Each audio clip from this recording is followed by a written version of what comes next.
नमस्कार दोस्तों। आज मैं आपको एक ऐसी कहानी सुनाने जा रहा हूं जो सिर्फ एक राजा और फकीर की नहीं, यह कहानी है जीवन की सच्चाई की, हमारे भ्रमों की और उस बोध की जो सब कुछ बदल देता है। पुराने समय की बात है।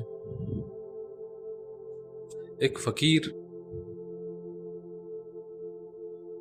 और एक राजा।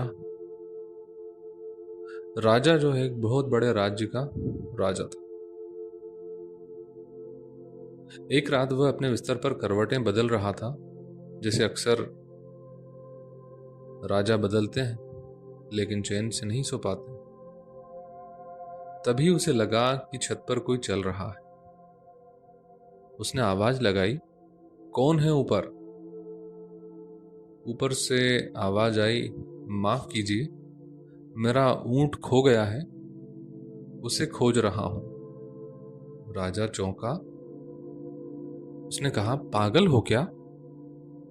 ऊंट छत पर थोड़े मिलेगा, और छत पर कोई ऊंट खोता है?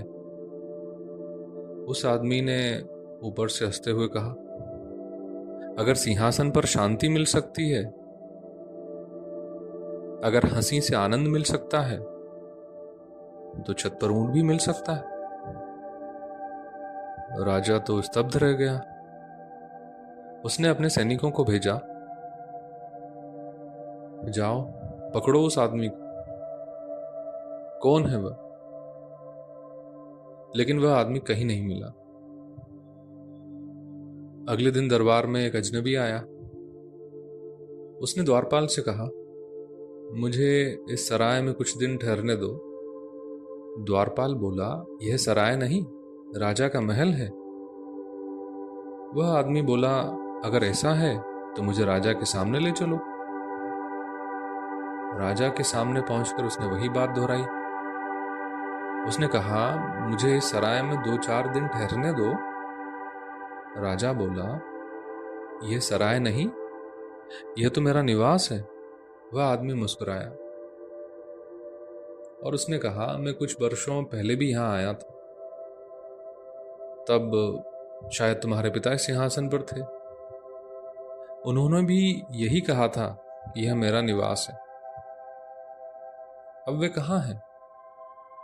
राजा ने कहा, वे अब इस दुनिया में नहीं हैं। फकीर बोला, और उससे पहले भी मैं आया था, तब तुम्हारे दादा इस सिंहासन पर थे। उन्होंने भी यही कहा था, यह मेरा निवास है। अब वे कहाँ हैं? राजा ने कहा, वो भी अब इस दुनिया में नहीं है। तो फकीर ने कहा, हर बार जब मैं यहां आता हूं, कोई नया आदमी मिलता है। हर बार वही दावा करता है कि यह मेरा घर है। जब हर बार लोग बदल जाते हैं, तो मैं इसे सराय न समझूं तो और क्या समझूं? मुझे कुछ दिन ठहरने दो, क्योंकि तुम भी 2-4 दिन के मेहमान, उससे ज्यादा के तो नहीं। जब मैं फिर लौटूंगा, कोई और इस सिंहासन पर बैठा मिलेगा। राजा शांत और गंभीर स्वर में बोला, क्या तुम वही हो जो रात को छत पर ऊंट खोज रहे थे? वह बोला, हाँ, मैं वही हूं, और मैं तुम्हें बताने आया हूं, जिसे तुम घर समझ बैठे हो, वह सराय है, और जिस जीवन को तुम खोज रहे हो, वह छत पर ऊंट खोजने जैसा है। कहते हैं राजा उसी दिन सब छोड़कर फकीर बन गया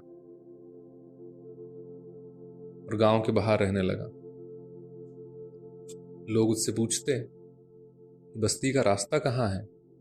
वह कहता, उत्तर की ओर जाओ। लोग उत्तर की ओर जाते और वहां मरघट मिलता। वापस आकर कहते, तुमने गलत रास्ता बताया है। तो वो फकीर कहता, जहां तुम बस्ती कहते हो, वहां हर कोई मरने वाला है। और जहां तुम मरघट कहते हो, वहां जो बस गया वह अमर हो गया। इसलिए मैं मरघट को बस्ती कहता हूं और तुम्हारी बस्ती को मरघट। यह कहानी हमें सिखाती है, हम जिस जीवन को पकड़ कर बैठे हैं वह अस्थाई है। हम जिस घर को अपना मानते हैं वह सराय है। और जिस सुख को हम खोजते हैं वह भ्रम है। सच्चा जीवन वही है जहां परिवर्तन नहीं है, जहां मृत्यु नहीं है, जहां हम स्वयं हैं, शुद्ध, शांत और मुक्त। तो दोस्तों, क्या आप तैयार हैं उस जीवन को जानने के लिए जो कभी नहीं बदलता? अगर यह कहानी आपको छू गई हो तो वीडियो को लाइक करें, शेयर करें और चैनल को सब्सक्राइब करना ना भूलें। आपका साथ ही मेरी सबसे बड़ी ताकत है। धन्यवाद।